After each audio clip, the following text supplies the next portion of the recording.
The goal of this video is to go through some of the basic information that you should have looked at in an introductory stats class. We're considering this a second class in the 2-semester sequence of statistics, business statistics. So I want to go and take a look at some of the things you should know. Now, some of you guys are recently coming out of your first statistics class. Some, maybe it's been a while. So let me go back and review a little bit what you should know, or some ideas you should know. So here we go. Let's start with a population. And a population for us is the entire set of data we're interested in learning about. Usually we're interested in learning about things, numbers. There's going to be a group out there that we want to learn about. That's a group that we call the population. Usually we don't know what that population is. And a lot of times, as an example, I'll use working with students. Maybe I'm interested in learning something about student populations. And I remember reading years ago, probably 10, 15 years ago now, I read an article that said 25% of all college students have a tattoo. And I'm trained as a statistician, so when I hear numbers like that, I wonder, is that true? Is that number accurate? Is it valid? And we see numbers thrown around in the news, especially now with social media. We see numbers bantered about easily, and we wonder, geez, are those numbers real? Or what's the phrase that's kind of popular now? Or is that fake news? Are those fake numbers that we're looking at? And so a lot of times we want to kind of validate or test to see whether numbers are real or not. And so in my little example, the entire set of data would be all college students. The entire set of all college students. And that's the group that we're interested in. Now, like in this example and in many others, it's very difficult to collect the data for the entire population. Our two main hindrances would be time and money, and it would just take too long. It's impossible to grab all college students, and so what we typically work with is referred to as a sample, and that's a subset of the population from which data has been collected. Now I'm going to talk very, very briefly about one type of sampling technique. It's called a simple random sample, and I'll grab that and talk about that at the very end of this video. But by and large, we're going to think of this sample as the resulting data that we've gotten. We've gone and we've grabbed part of it. Now, hopefully that subset looks like the population. So if there are, I don't know, millions of college students in the United States, let's say that's our population, all United States college students, and we go and we grab, say, 500 of them, those 500 represent a subset. Hopefully it looks like the population. And that whole sampling topic, how do I make sure the sample that I'm looking at looks like the population? It's kind of a big deal. It's outside the scope of this class, but we want our data to look like the population. So we start with the entire set. The sample is a subset, or sometimes we just say part of, so the 500 college students we've collected data from. And then I'm going to take it down kind of to another level here. If population is all, if sample is some, the experimental unit is 1.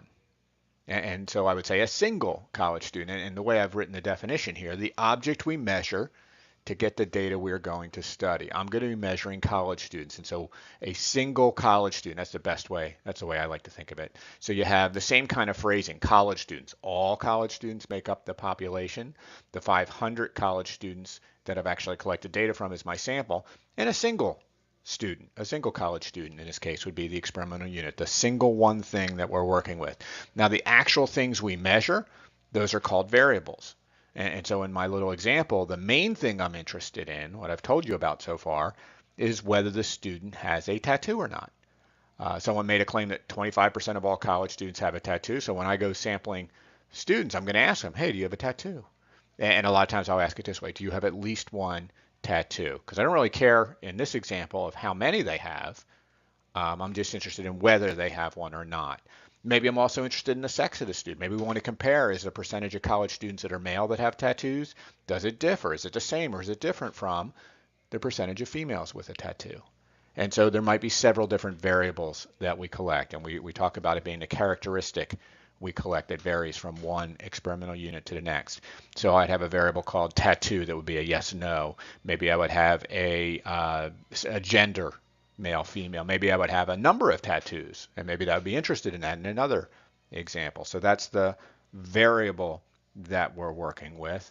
And I'll give you two more definitions that you should have looked at in your Stat 1 class. First, we'll talk about a parameter, and I'll actually put the other one up here as well, a statistic.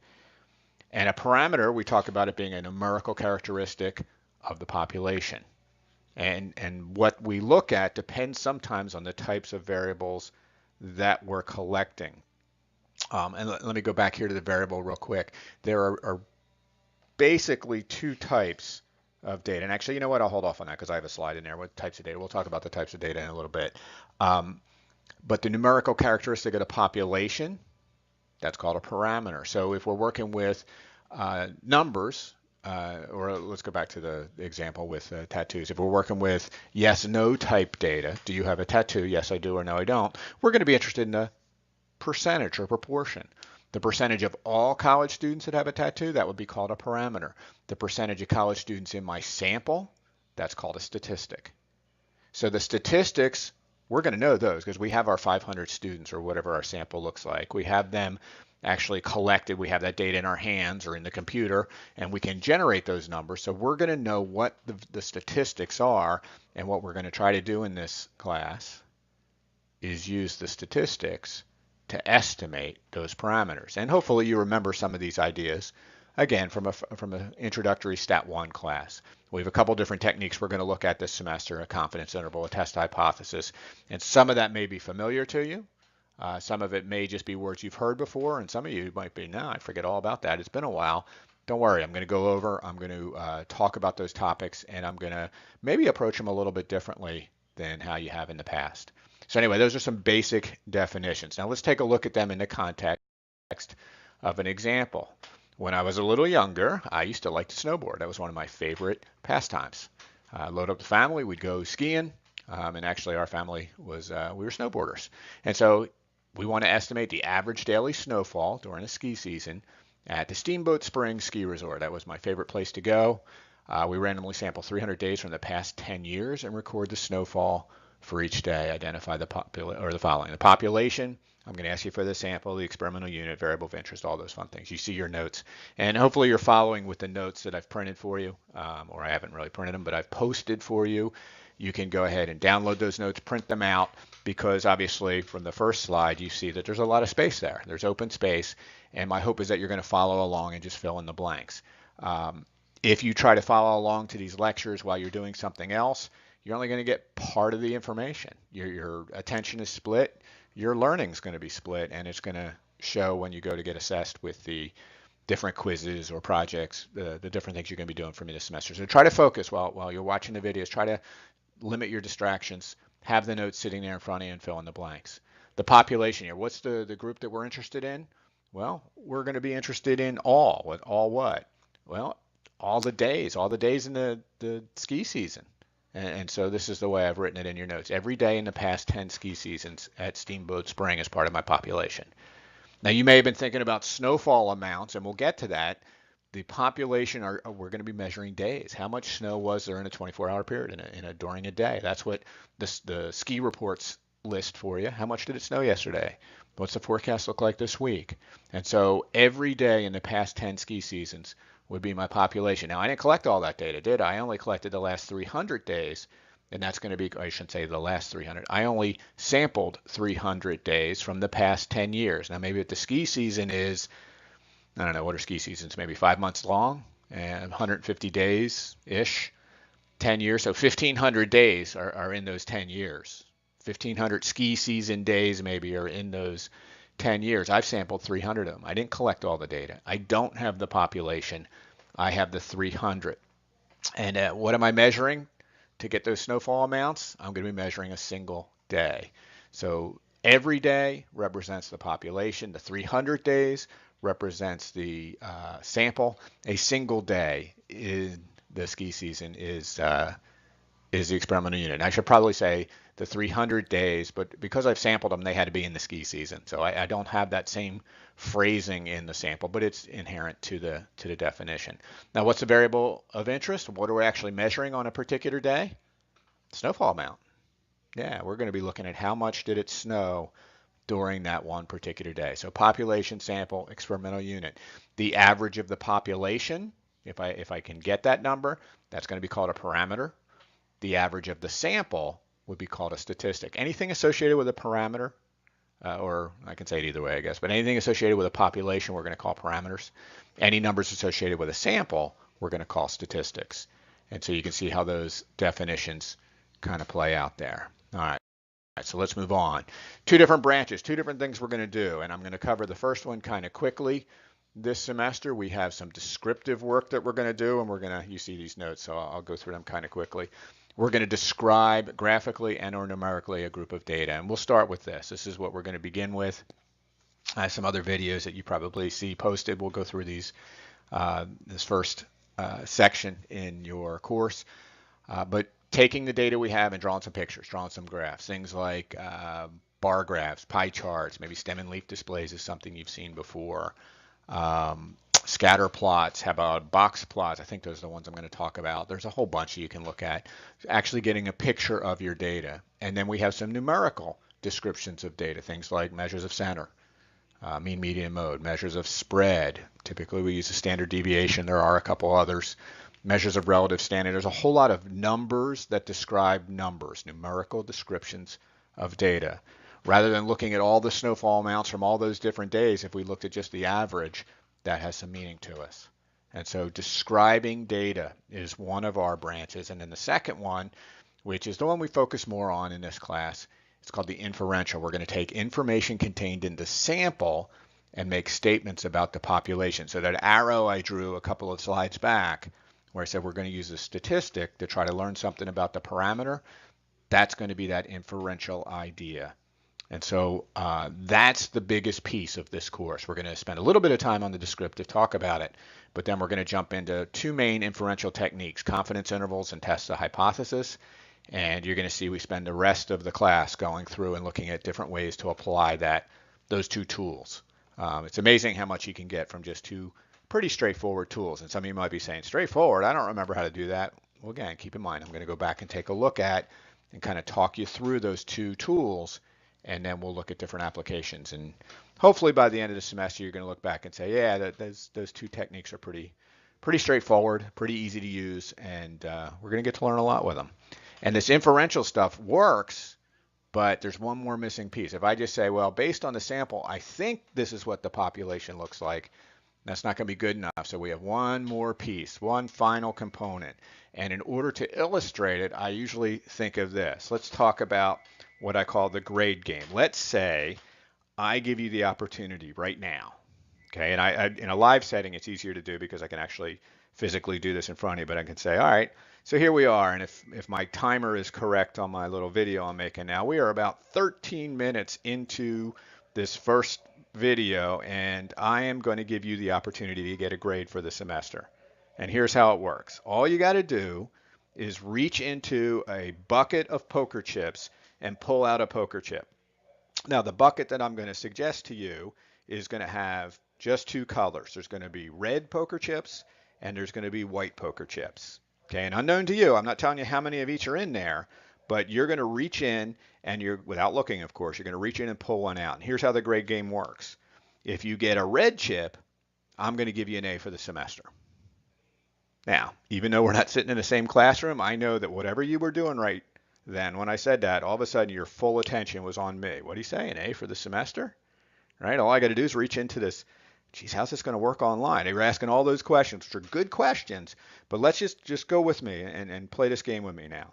If you want to play, you reach in, you pull out a poker chip. If you get a red chip, you get an A, but if you get a white chip, now you're going to get an F. Would you play? Think about that. Red chip A, white chip F. Now, a couple things. First, I would have to set it up so that the grade you got, the chip you pulled, you get that grade. You can't drop the class. You can't withdraw. You can't run away from the grade. Okay, so make it a true risk, because I know a lot of times business students are thinking, I'll just withdraw. I'll drop this class. He won't be able to pin that on me. Think about it for real. Would you play? And I'm hoping you're saying, before I play, I want to know some more information. For instance, if there's this bucket of chips sitting in front of me, I want to know how many red ones there are and how many white ones there are. I want to know the chance of me getting an A and the chance of me getting an F. Sometimes I'll get students that say, hey, I want to know how many red chips there are. And I'll say, oh, there's 100 red chips. They're like, really? 100? Yeah, let me play. Knowing just how many of one there are isn't enough. It's not the number of, it's the percentage of that really matter, right? So the percentage of A's, the percentage of F's, you need to know that. And this idea that I'm talking about now is the idea of reliability. And what's interesting about the grade game is everybody's idea of reliability is different. When I actually do this in a live setting, it's always amazing when the first person, because typically I'll say, what if there's 100 chips in this bucket? And I actually physically bring in a bucket and I have these poker chips inside. What if there's just one red chip? What if there's one A and 99 F's? Would you play? And of course, most times, occasionally I'll get some crazy guy that'll say, yeah, I'll play. But more often than not, I'll get people say, no, I won't play. That's crazy. A 1 in 100 chance of getting an A? Forget it. But what's interesting is, and I say, well, what if there's 5? What if there's 10? What if there's 20, 25? And we started getting this little auction game going where I'm raising the number of A's, the percentage of A's, until finally someone says, yeah, I'll play. And usually, it's not every semester, but usually it's when I get to 50%. There'll be some poor soul in the class who says, 50%, I'm in, let me play. And maybe that's you right now. Maybe you're thinking, shoot, it's been so long since I had stat 1, I'll flip a coin for my grade. And if that's you, I'm going to say, please no, hold off. I know sometimes when I'm teaching this class, I'll get students that say, oh, numbers, I'm not good at numbers. And I always look at those students and say, well, don't say that about yourself. Or don't buy into that. You are good at numbers. You may not be good at some numbers, but everybody's good at some level of math. And what I'm going to tell you about this class is we're not going to do a lot of math. And usually the grade game's a good chance to bring that up. We're not going to do a lot of math. We're going to let the computer do a lot of math. And what I'm going to ask you to do is tell me what the math means. Tell me what the numbers mean. And as we go through some videos, you're going to see that when I get to the next video where I talk about, actually a couple down the road, when I talk about numerical descriptions of data, I'm going to talk a little bit about standard deviations. And some of you might remember that the calculations for standard deviation were tough. A lot of math there. Some squares, some square roots, some nasty stuff. And what I'm going to say is I'm not going to ask you to do it. And if you had to do a lot of that math in your Stat 1 class, I'm sorry. I apologize for that class because that's a lazy way of teaching the class. The computer's really good at doing the math. Excel, the software we're going to use this semester, really, really good at doing the math. I'm going to ask you to interpret it. And one of the pieces that you're going to have to understand is the reliability piece. Because when we make our inferences, we're going to attach a measure of reliability. We're not going to say, we think this is what the population looks like. Because we think is kind of nebulous. It doesn't mean a whole lot. We're going to say, and some of you might remember saying, we're 95% confident. That's the reliability and a confidence interval. That's typically how we say it. And again, I'll cover that. I'll get into that and talk more about confidence intervals later on. But the reliability piece is a big piece. And because I do this grade game, we can see that not everybody's reliability is in the same place. Here's what I'm going to say. We use 0.05 as a magic cutoff to determine what is or is not expected. We can turn that around. Rather than saying 0.05, I could say 95% confident. If there's a 5% chance that something happens, we're going to say it's not expected. And let me say that again. If there's a 5% or fewer, if there's less than a 5% chance, let's do it that way, then we're going to say we don't expect to see that happen. And that's going to be a magic number. Our reliabilities are going to be between 90 to 99%. And you're going to have to bear with me this semester when I'm drawing on the slides like this. I'm actually using a mouse to do it. So until you try writing with a mouse, you're going to have to cut me some slack this semester. So we're going to have reliability in this range. 95% is kind of the magic reliability, and that's where this 5% comes in. Because the other side of the 95% is 5%. We're going to see that all semester. 90%, the other side of that is 10%. 99, 1%. And we'll get into some of those details later on. One other point right here, so let me add another bullet here. We can't get 100%. If you want 100% reliability, the only way to get that is to sample everything in the population. That's the only way we're going to be 100% sure. And what we're saying is we're not willing to do that. It takes too much time, too much money to sample the entire population. And so 100% is outside our ability. And so that's how we want to think about reliability. We attach it to our inferences. It's what gives meaning to our inferences. It gives it a little punch, a little value, and that's what we're going to be working with.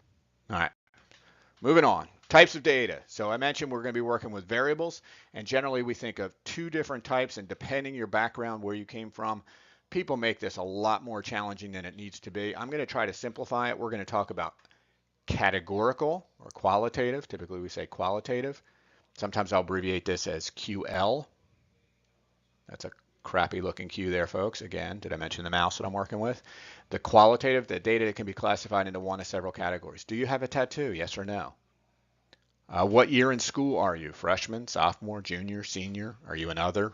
Sometimes I get students who don't really fall into one of the main categories. Anytime you're thinking non-numerical, really is a good way to think about the categories. Anything that's not a number. What color hair do you have?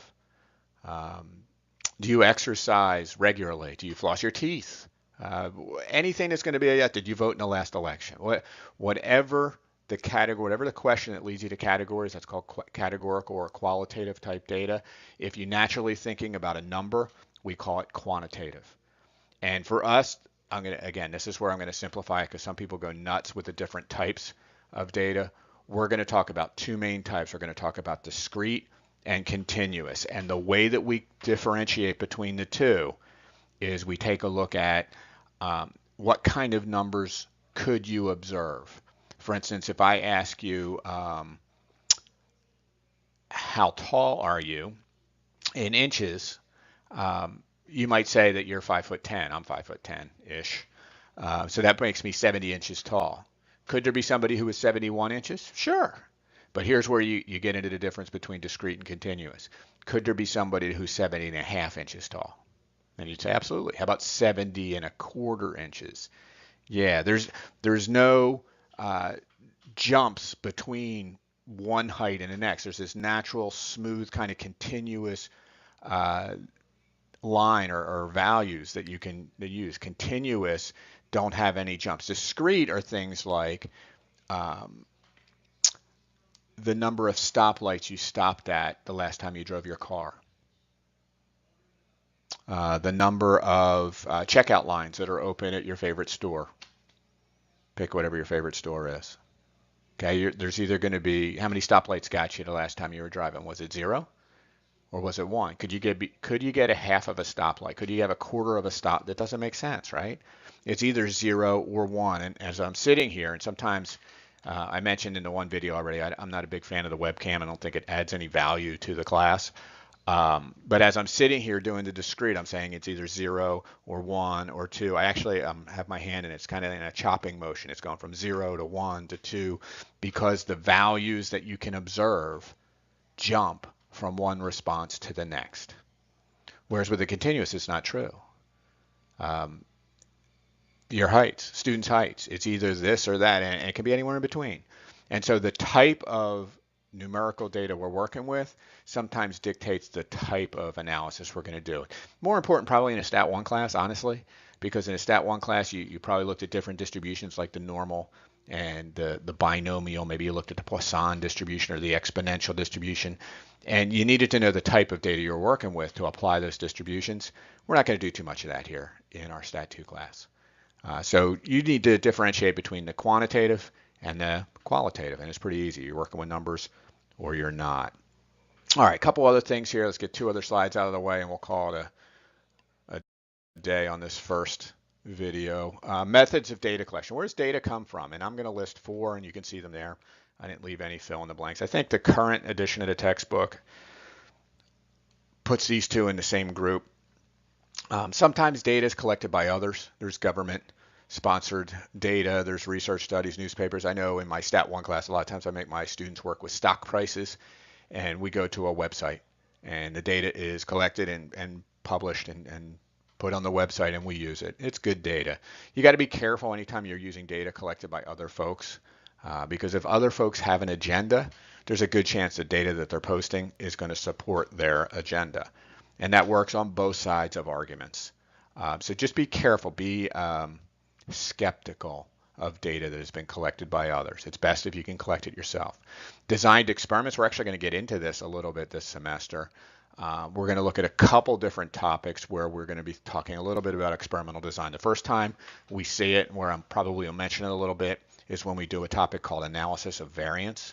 And that's where we look at comparing three or more population means, and we can talk about different ways of collecting data. And that's typically where we talk about that.